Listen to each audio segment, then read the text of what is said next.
Imran ini adalah orang yang soleh. Istri juga orang yang sangat soleh.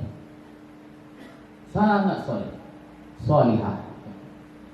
Dan dia bernazar, kata istri Imran ini, wahai Allah, dia sedang mengandung. Nanti yang kukandung ini, bila sudah nanti kulahirkan, nanti aku nazarkan bahwa dia akan menjadi khadam di Baitul Maqdis nanti. Nah, itu nazar orang dulu begitu. Nazar orang dulu begitu. Allahu Allahu Allahu Allah Allahu Allahu Allahu Allah Allahu Allahu Allahu Allah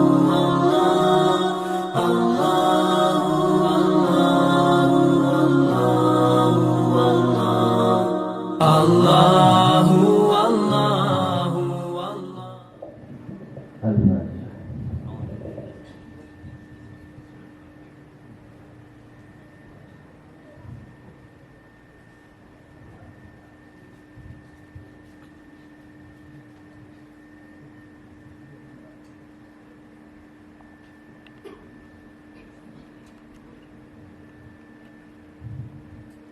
Bismillahirrahmanirrahim.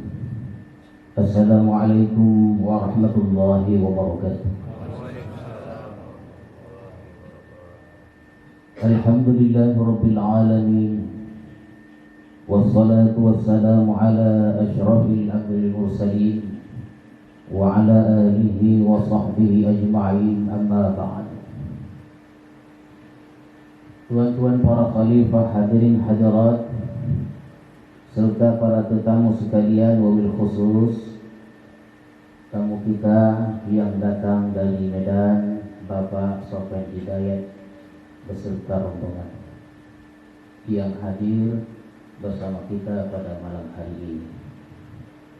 Mudah-mudahan Allah berikan kepada beliau kesehatan, kekuatan, kemudahan dalam segala urusan-urusan beliau, dalam mengemban amanah yang diamanahkan kepada beliau di Medan. Amin. Alhamdulillah, marilah kita bersyukur kepada Allah Subhanahu wa taala yang telah melimpahkan rahmat dan hidayahnya kepada kita semua. Salawat dan salam kita ucapkan dan kita sampaikan kepada Rasulullah sallallahu alaihi wasallam beserta keluarga, para sahabat dan para pengikut-pengikut beliau. Mudah-mudahan hadirin sekalian kita mendapat syafaat Rasulullah di hari kemudian nanti. Amin ya rabbal alamin. Maka pada surah Ali Imran ini kita akan teruskan perbincangan kita, meneruskan tafsir surah Al-Imran. Pada malam ini masuk ayat yang ke-33. Firman Allah Subhanahu wa taala, Bismillahirrahmanirrahim. Inna Allah astafa Adam wa Nuha wa ala Ibrahim wa ala Imran ala al-alamin zurriyatan ba'daha min ba'd wallahu sami'un alim. Inna Allah astafa, sesungguhnya Allah telah memilih Adam wa Nuha dan Nuh, wa ala Ibrahim dan keluarga Ibrahim, wa ala Imran dan keluarga Imran, alal alamin, di atas bangsa-bangsa. Jadi hadirin dan hadirat sekalian, di sini ada 4 nama. Yang pertama adalah Adam, yang kedua Nuh, yang ketiga keluarga Ibrahim, dan yang keempat adalah keluarga Imran. Dan keempat ini dikatakan alal alamin, di atas bangsa-bangsa. Allah memberikan kehormatan kepada Adam alaihissalam sebagai nabi yang pertama, sebagai manusia yang pertama yang diciptakan oleh Allah Subhanahu wa taala. Adam diberikan penghormatan, disampaikan kepadanya, diturunkan kepadanya wahyu. Adamlah orang. Adam alaihissalam. Setelah Adam, dalam ayat yang ke-33 ini Allah sebutkan Nuh. Allah kemukakan nama Nabi Nuh, padahal sesungguhnya atau sebenarnya setelah Adam itu ada seorang nabi bernama Idris alaihissalam. Jadi kenapa demikian? Kenapa Allah kemukakan nama Nabi Nuh?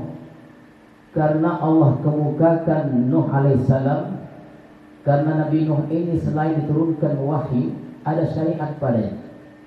Jadi dalam wahyu yang diturunkan kepada Nabi Nuh ini ada syariat yang wajib disampaikan kepada manusia. Makanya dalam kitab-kitab dakwah itu, termasuk kitab yang ditulis oleh Syekh Al-Bayanuni, Al-Madkhal ila Ilmi Da'wah, dikatakan penyampai pertama dakwah itu adalah Nabi Nuh alaihissalam. Jadi ada syariat yang wajib disampaikan oleh Nabi Nuh, karena pada zaman itu sudah ada kaum yang membangkang Nabi Nuh alaihissalam.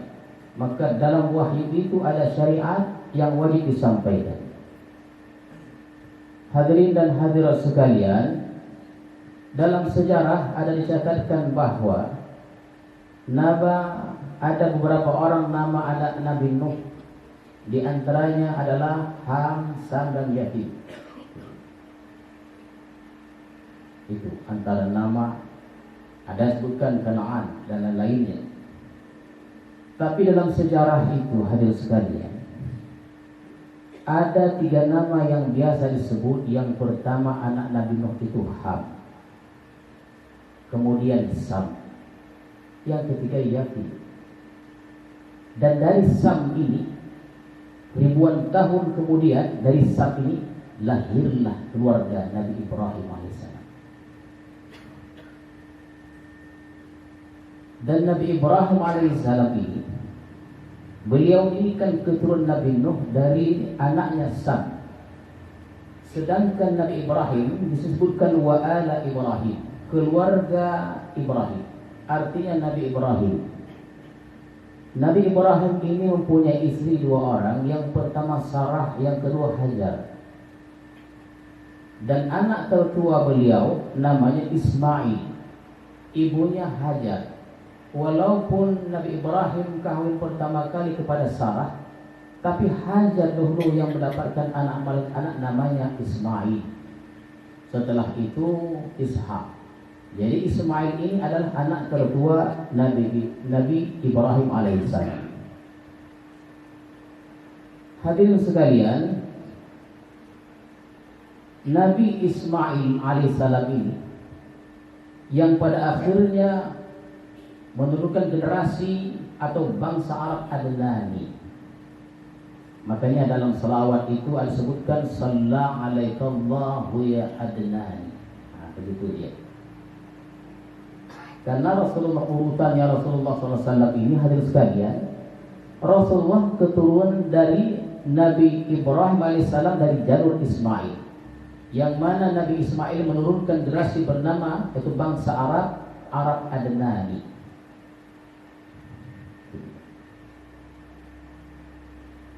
Yang kedua Ishak. Kita sudah sebutkan pada pertemuan sebelumnya.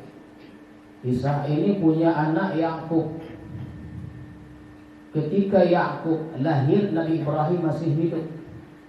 Dan dalam sejarahnya Nabi Yakub ini punya istri 4 orang dan anaknya 12 orang. 12 orang inilah melahirkan generasi yang banyak. Itulah disebut Bani Israel. Dan dalam Bani Israel itu disebutlah ada satu keluarga yang sangat soleh, suaminya soleh, istrinya pun soleh, keluarganya hamba-hamba yang soleh belaka, namanya Al-Imran. Makanya Allah sebutkan innallaha astafa Adam wa Nuha wa ala Ibrahim wa ala Imran, dan keluarga Imran alal alami, di atas bangsa-bangsa, dzurriyyatan ba'dhuha min ba'd, yaitu keturunan sebahagian dari keturunan. Jadi mereka tuh itu aja sebetulnya, macam silang lah. Macam silang. Kawin antar sepupu, ya kan? Itu kalau dikaji betul-betul, karena disebutkan pada tahun 2007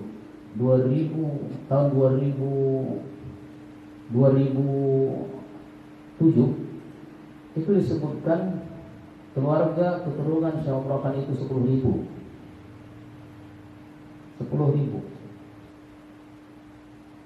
Dan pada tahun hari sekalian, pada tahun 1980-an, dalam catatan, dalam manuskrip yang saya baca itu tidak kurang dari 370 anak cucu Syekh Abdul Barakat. Itu ramai ya. Kalau satu orang beranak 10, berapa ramai itu? Idh qalat imra'atu Imran, dan ingatlah tatkala imra'atu Imran, istri Imran. Jadi dalam Quran ini nama Imran ini disebut dua. Imran ini dua orang. Imran pertama itu adalah Imran ayah Nabi Musa, Imran. Yang kedua Imran ayah Maryam.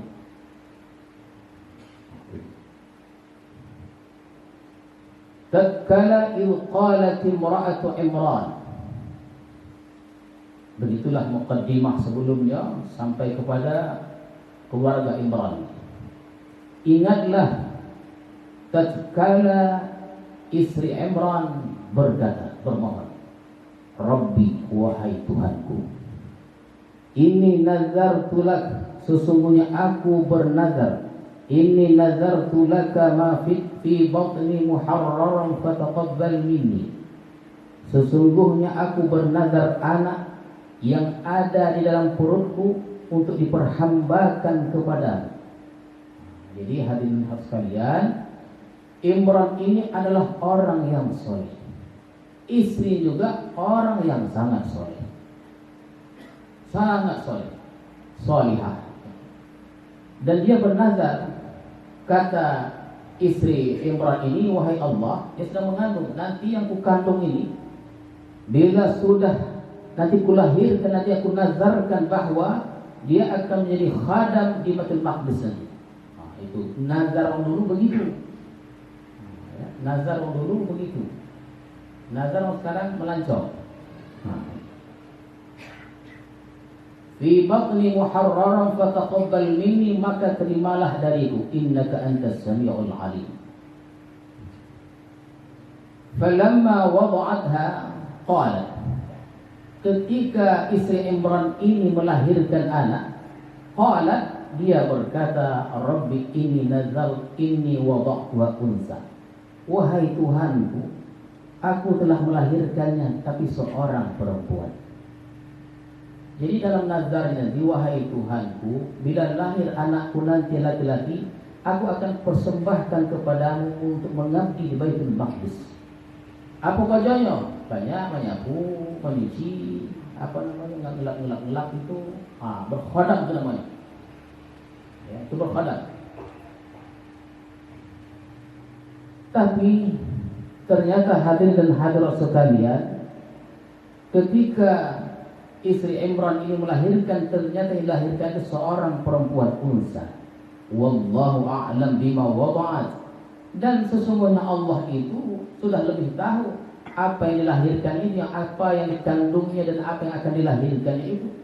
Walaysa dzakaru kal unsa, dan tidaklah sama lelaki dan perempuan itu. Artinya tidak ada lelaki, kalaupun lahir lelaki pada saat itu, tidak akan menyamai dengan anak yang dilahirkan oleh istri Imran perempuan ini. Dan istri Imran ini tidak tahu sebenarnya, sejarah catatkan bahwa beliau ini melahirkan perempuan ini, dia tidak tahu tentang kelebihan perempuan ini, tak tahu.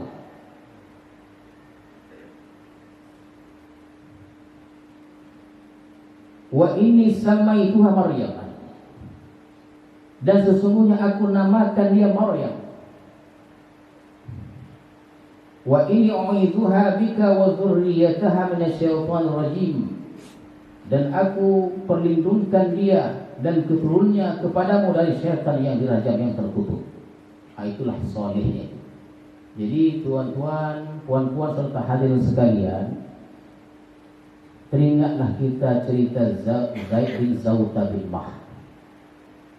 Ingat kita cerita Zaid bin Zawta bin Mah. Beliau ini seorang pemuda. Pergilah ke sungai, mandi di sungai. Ketika sedang mandi, dilihatnya lah buah delima hanyut. Dimakannya lah buah delima itu, sehingga beliau terasa kenyang. Zaid bin Zawta bin Mah. Kenyang. Setelah kenyang, baru tahu bahwa perbuatan itu tidak elok. Tahu dia. Sebelum kenyang tak tahu. Sudah kenyang baru tahu. Biasanya begitu. Dia tahu, ya Allah, aku telah makan buah yang mana aku belum minta izin kepada tuan buah ini. Maka ditelusurinya tebing sungai itu. Dalam sejarah itu, dalam riwayat, beliau berkilometer mencari asal muasal tempat jatuhnya buah delima itu. Berjalan ya, hanya untuk mencari di mana tempat jatuhnya buah delima tadi. Setelah lama beliau berjalan, terjumpalah beliau seorang tua di kebun itu, di pinggir sungai itu, dan dia yakin sepenuhnya bahwa dari situlah tempat jatuhnya buah delima tadi. Naiklah dia. Diceritakannya kepada orang tua tadi perihal tentang dia telah memakan buah delima tadi. Jadi orang tua tadi melihat penuturan pemuda tadi, Zaid bin Zawta bin Mah ini, kagum. Ini pasti orang soleh. Pasti orang soleh. Jadi kedatangan dia menghadap orang tua tadi hanya meminta maaf saja, karena dia telah makan buah delima. Kalau kita tuh udah milik umum lah tuh. Jangankan buah delima, pokoknya kepanjang. Pokoknya kepanjang. Udah tahu milik orang, dianggap milik umum. Ini milik umum nih. Kenapa? Topi sungai.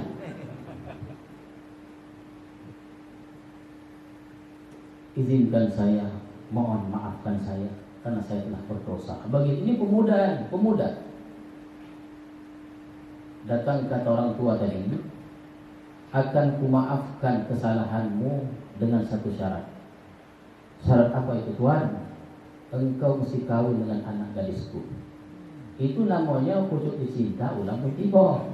Ternyata Zaid bin Zawta bin Mah ini belum kawin lagi. Iyalah, saya terima, sonang syarat itu. Syarat itu sonang, ya kan? Tak payah menjadi, dikasih. Tapi engkau mesti tahu, ya, engkau sudah terima, tapi engkau mesti tahu bahwa anak perempuanku yang satu-satunya tidak punya mata. Dia buta. Dia tidak punya mulut. Dia tidak punya telinga. Dia tidak punya kaki dan tidak punya tangan. Itu terdiam Zaid bin Zawta bin Mah. Tapi karena sudah diterima syarat tadi, apa boleh buat? Dan beliau ini mendahulukan permaafan, minta maaf supaya kesalahan diampunkan. Baiklah. Pada malam pertama setelah perkawinan itu, ketika Zaid bin Zawta bin Mah masuk ke bilik pengantin, tercongang dia. Apa tidak tercongang? Karena di hadapannya berdiri seorang perempuan bak bidadari, lengkap semuanya. Jadi kata ini aku salah masuk ya apa? Salah masuk aku boleh. Adakah abang telah masuk? Tidak. Jadi apa maksud ayahanda kita bahwa dikatakannya adinda tidak punya mata, tidak punya telinga, tidak punya mulut, kaki, tangan dan kaki? Benar ayahku katakan, karena selama hidupku dikatakannya aku tidak punya mata, selama hayatku tidak pernah memandang yang berdosa. Begitu. Dikatakannya aku tidak punya telinga, karena sepanjang hayatku tidak pernah mendengar yang sia-sia. Dikatakannya aku tidak punya mulut, karena aku tidak pernah ghibah selama hayatku. Tidak punya tangan, karena aku tidak pernah mengambil yang bukan hakku. Dan tidak punya kaki, aku tidak melangkah kecuali ibadah pada Allah. Zaid bin Zautamah begitu, bininya begitu, lahir anak namanya Abu Hanifah.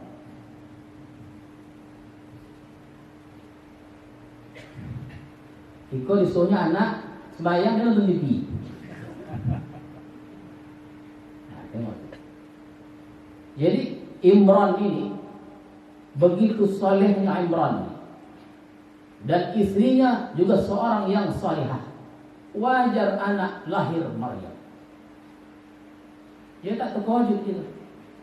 Dan itu satu keajaiban lahir Maryam.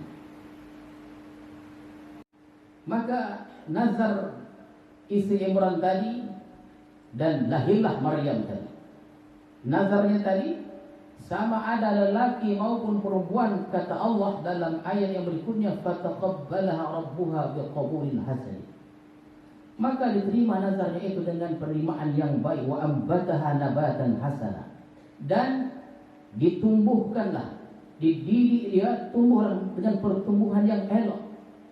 Nabatan hasana wa kaffalaha Zakaria, dan dididik dia, diasuh oleh seorang yang maha hebat juga namanya Zakaria. Itu bukan secara kebetulan, tidak. Dia sudah muqaddar wa muaqqad, ditakdirkan dan sudah diwaktukan.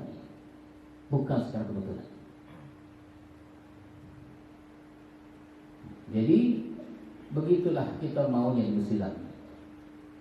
Ayahnya Imran dan istrinya melahirkan anak Maryam. Itu kan ayah dan oma. Gurunya siapa? Zakaria. Dididik di rumah yang saleh, dihantar ke tempat guru yang saleh. Begitu dia. Jadi mesti ada kerjasama juga antara keluarga dan pihak sekolah. Mesti saleh melahirkan nanti generasi yang rabbani, yang qur'ani, yang madani. Begitu dia. Orang tuanya saleh, gurunya Zakaria luar biasa salehnya. Ada dari kita yang tak tahu Zakaria? Oh jangan.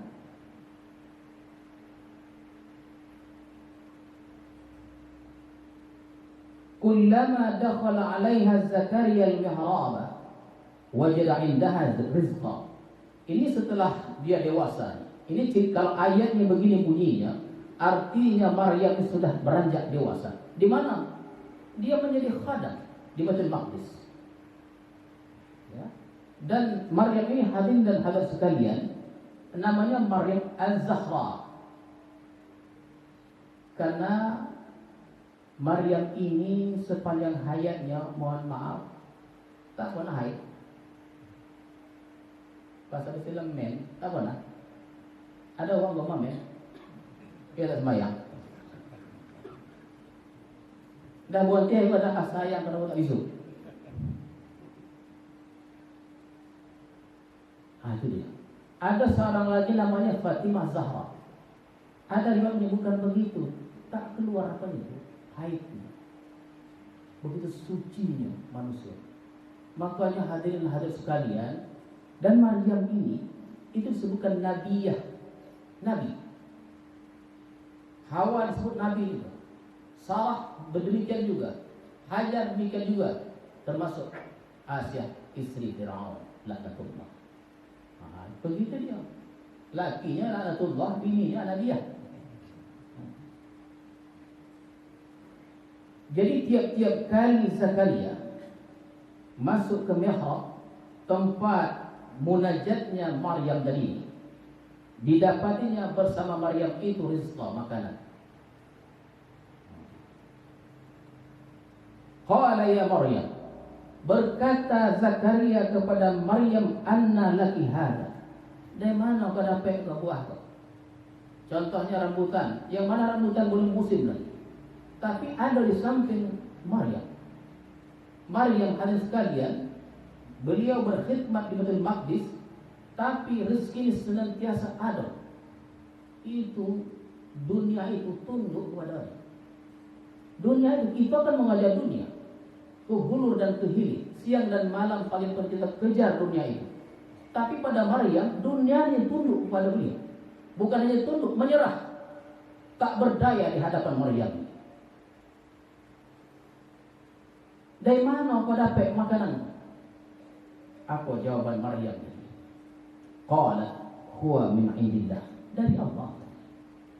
Allah tak semakan dari Allah. Nabi Zakaria itu jangan Nabi. Inna Allah yarzuqu man yasha'u bighairi hisab. Sesungguhnya Allah berikan rezeki kepada siapa yang kehendakinya bighairi hisab, tanpa dikira-kira, tanpa berhitung. Kalau Allah sudah berkehendak. Memang ada riwayat begini, ada riwayat begini juga. Jadi ketika sudah diketahui bahwa istri Imran bernazar, dia akan menyerahkan perhambakan apa anak ini ke Baitul Maqdis. Jadi masyarakat tahu, jadi masyarakat ini sayang dan cinta kepada Maryam, sehingga bergiliranlah masyarakat itu mengantar makanan. Ya, mengantar makanan, lope, begitulah, macam Muslim. Hari ini lepas dan lain-lainnya. Itu ada riwayat seperti itu. Ya.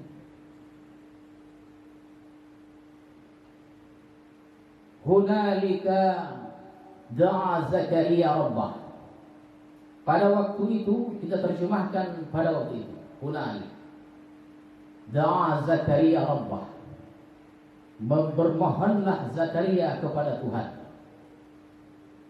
Jadi hadirin dan hadirat sekalian, ketika dilihatnya kealiman Maryam dan dia dilahirkan seorang perempuan yang salihah, kemudian ketika ditanya dari mana makanan ini, dari Allah, tersadarlah tersadarlah Nabi Zakaria dari jawaban yang dijawab oleh Maryam. Dari mana kau dapat makanan ini? Dari Allah. Doa-doa tadi.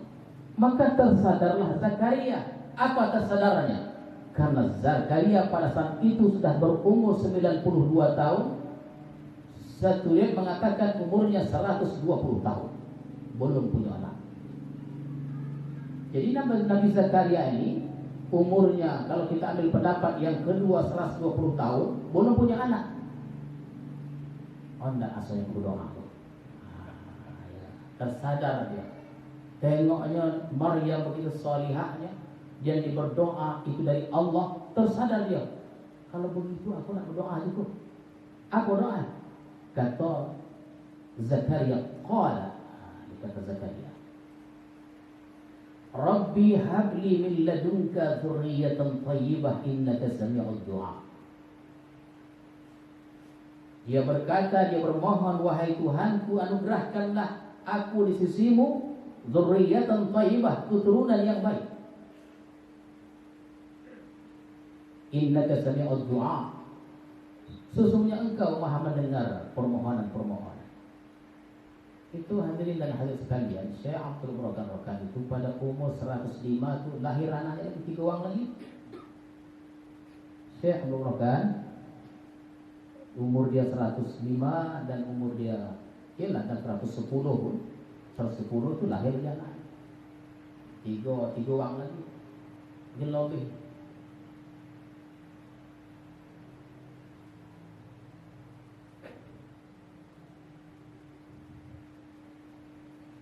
Berdoa Zakaria.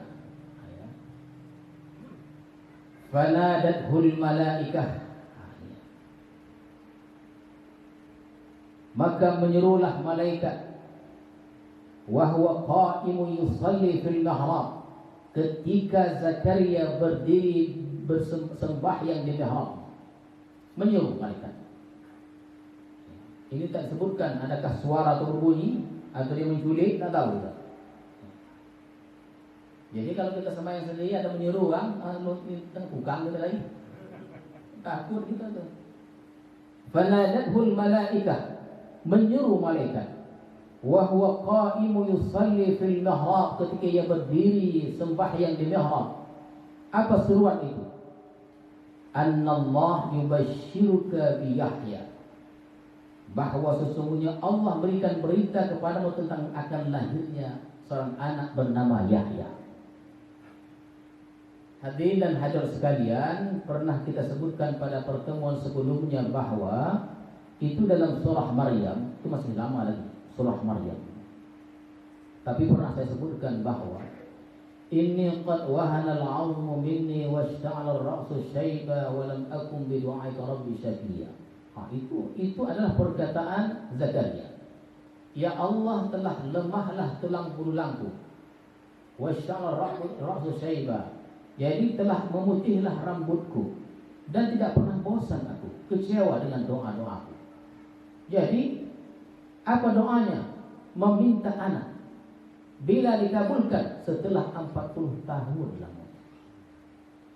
40 tahun lamanya baru dikabulkan doa Nabi Zakaria. Mulai dia berdoa itu dia lama. Begitulah riwayat. 40 tahun lamanya barulah beliau itu doa beliau dikabulkan oleh Allah Subhanahu wa taala.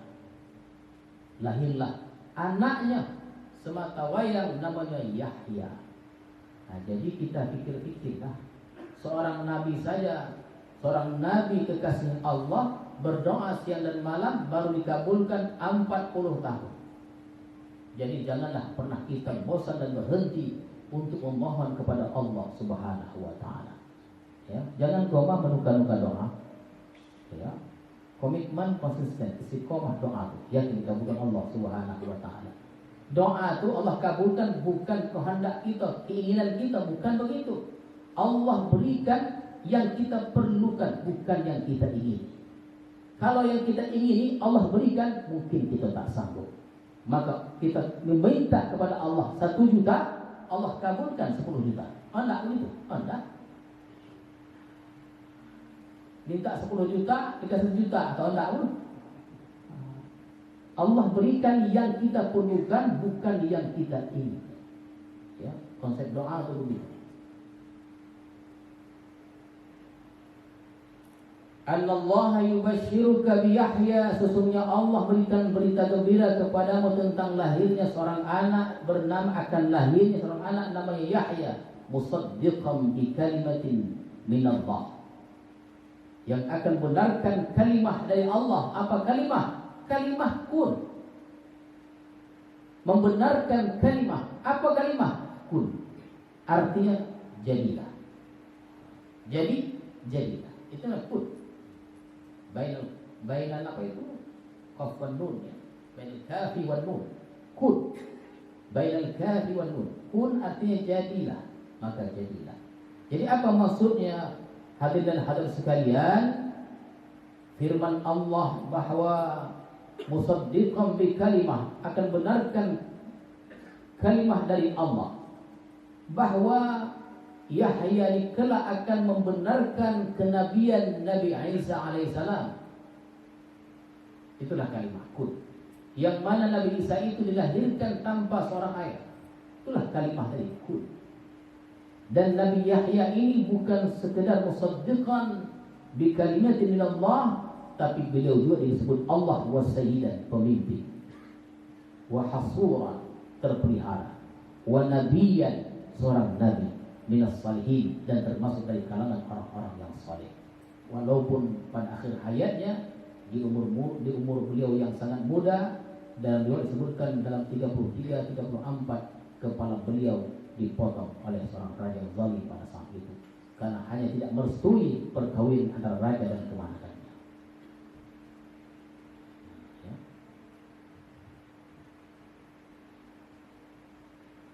Qala Rabbi anna yakunu li ghulam. Masuk kita kepada cerita Zakaria pula. Zakaria berkata, hadirin sekalian, Rabbi anna yakunu li ghulam, ketika diseru dan dikatakan bahwa engkau akan mendapatkan seorang anak, bahkan sebutkan Yahya yang artinya hidup, Yohanes dalam bahasa Ibrani, Yohana. Itu dalam bahasa Ibrani itu Yohana. Kita Yahya artinya sama-sama hidup. Yohana hidup, Yahya pun hidup. Maka berkatalah Nabi Zakaria, wahai Tuhanku, anna yakunu li ghulam, bagaimana aku boleh mendapatkan seorang gulam anak? Wa qad balaghani kibar, dan telah sampai kepadaku tua itu sampai. Tadi kita sebutkan umurnya 92 tahun, bahkan dalam riwayat lain katakan 120 tahun. Wa imra'ati aqil, sedangkan istriku tidak boleh mempunyai anak. Dalam bahasa yang lebih kita pahami, maaf, mandul gitu lah. Aqil itu mandul betulnya. Tak boleh memiliki anak. Macam mana? Dia sudah tua, kemudian sementara istrinya seperti itu. Padahal hadirin dan hadirat sekalian, ribuan tahun sebelumnya Allah sudah buktikan dengan kehebatan kekuasaan Allah Subhanahu wa taala ketika dua orang malaikat datang ke rumah Nabi Ibrahim AS mengabarkan dua kabar. Kabar pertama mereka akan membinasakan kaum Sodom. Yang kedua, bahwa engkau yang Ibrahim akan mendapatkan seorang anak namanya Ishak. Perbincangan antara Ibrahim dan malaikat didengar oleh Sarah, dan Sarah tersenyum, tak mungkin. Didengarnya pembicaraan suaminya dan malaikat yang awalnya mereka tidak tahu siapa itu. Didengarnya senyum, adakah mungkin? Waktu beliau tercengang itulah keluar darahnya. Kun, itu namanya di kalimat bainal kaf wal nun, luar biasa. Kun, jadi, jadilah. Kalau Allah berkehendak, kun fayakun, jadi maka jadilah. Dan lahirlah Ishak. Dan kejadian ini terjadi juga pada di Nabi Zakaria alaihissalam. Umurnya sudah 120 tahun. Sementara istrinya seperti itu, akan lahir anak namanya Yahya. Macam mana aku akan lahir, akan mendapatkan seorang anak namanya Yahya? Macam mana aku akan mendapatkan anak? Dan istriku seperti itu, kata Zakaria. Kalau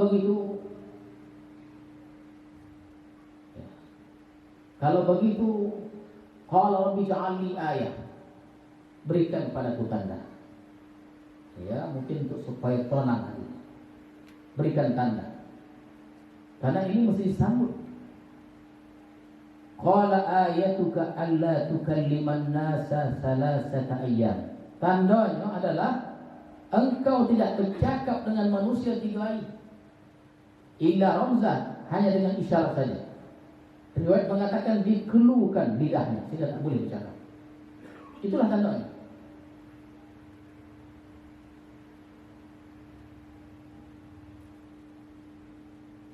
Wadhkur rabbaka katsira, sebutlah Tuhanmu banyak-banyak. Wadhkur rabbaka katsira, sebutlah Tuhanmu banyak-banyak. Wasabbih bil ashil bikar, asyik petang dan malam. Wa idh qalatil malaikah ya Maryam, dan ingatlah tatkala malaikat berkata kepada Maryam, ya Maryam, innallaha astafaki, sesungguhnya Allah telah memilihmu, wa tahharaki, dan mensucikanmu, wastafaki, dan memilihmu ala nisa'il alamin, di atas nisa sekian alam. Jadi hadirin dan hadirat sekalian, tadi ada saya sebutkan bahwa ada beberapa orang perempuan yang luar biasa. Ada 3 orang yang dikatakan yang sangat istimewa, yang sangat-sangat mulia. Selain dari Sarah, Hajar, Asyah, ada 3 orang. Yang pertama adalah Maryam. Jadi dikatakan ala nisa'il alamin ini bukan bersifat seluruh alam, tapi pada zaman itu saja. Jadi Maryam ini sangat mulia pada zaman itu saja. Tapi dikumpulkan perempuan-perempuan sealam ini, ada 3 nama yang muncul. Yang pertama Maryam, yang kedua Khadijah, yang ketiga Fatimah Az-Zahra. Ya, Itu perempuan-perempuan yang sangat mulia. Jadi Maryam, kemudian Fatimah anak Rasulullah, dan Khadijah istri Rasulullah sallallahu alaihi wasallam. Ya Maryam uqnuti, wahai Maryam tunduklah li rabbiki, kepada Tuhanmu, wasjudi, sujudlah, wargai ma'ar raki'in, dan rukuklah bersama orang-orang yang rukuk. Inilah agaknya mungkin, ya. Inilah agaknya nih dalil menyuruh betina sama jemaah. Warkai ma'ar raki'in, rukuklah bersama orang-orang rukuk. Dan memang Maryam itu tinggal berkhadam di Baitul Maqdis. Warkai ma'ar raki'in. Kalau aqimus shalah, dirikan salat, itu belum lagi. Kalau warka'u ma'ar raki'in, rukuklah bersama orang-orang rukuk. Dan orang yang rukuk itu ada yang sahabat. Yang terakhir hadis sekalian, dzalika min anba'il ghaib nuhi. Demikianlah atau itulah berita-berita yang gaib yang kami beritakan kepadamu, yang kami wahyukan kepadamu, kepada Rasulullah SAW, kata Allah. Ilaika, ya, kepadamu. Wa ma kunta ladaihim, dan engkau tidak ada bersama mereka pada saat itu. Il yulquna aqlamahum ayyuhum yakfulu Maryam. Engkau tidak ada pada saat itu ketika mereka membuang atau melemparkan aqlam, undian. Siapa yang mengasuh Maryam? Wa ma kunta ladaihim il yaqtasimun, dan engkau tidak ada bersama mereka ketika mereka itu berselisih. Siapa yang mengasuhnya? Siapa yang mengasuhnya? Allah tentukan. Gurunya adalah Nabi Zakaria alaihissalam. Jadi demikianlah hadirin hadirat sekalian. Mudah-mudahan Allah berikan kepada kita kekuatan kesehatan. Allah berikan kepada kita zuriyah yang thayyibah, yang dapat mengabdi kepada bangsa, agama, beramal yang saleh, dan semoga Allah menerima segala amal ibadah kita. Amin ya rabbal alamin. A'udzu billahi minasyaitonir rajim. Bismillahirrahmanirrahim. Allahumma zidna ilma warzuqna fahma walhiqna bis-shalihin. Allahumma ij'al jam'ana hadza jam'an marhuba wa tafarruqana min ba'dihi tafarruqan ma'suma. Rabbana atina fid dunya hasanah wa fil akhirati hasanah wa qina 'adzaban nar. وصلى الله على سيدنا محمد وعلى آله وصحبه أجمعين والحمد لله رب العالمين. السلام عليكم ورحمة الله وبركاته.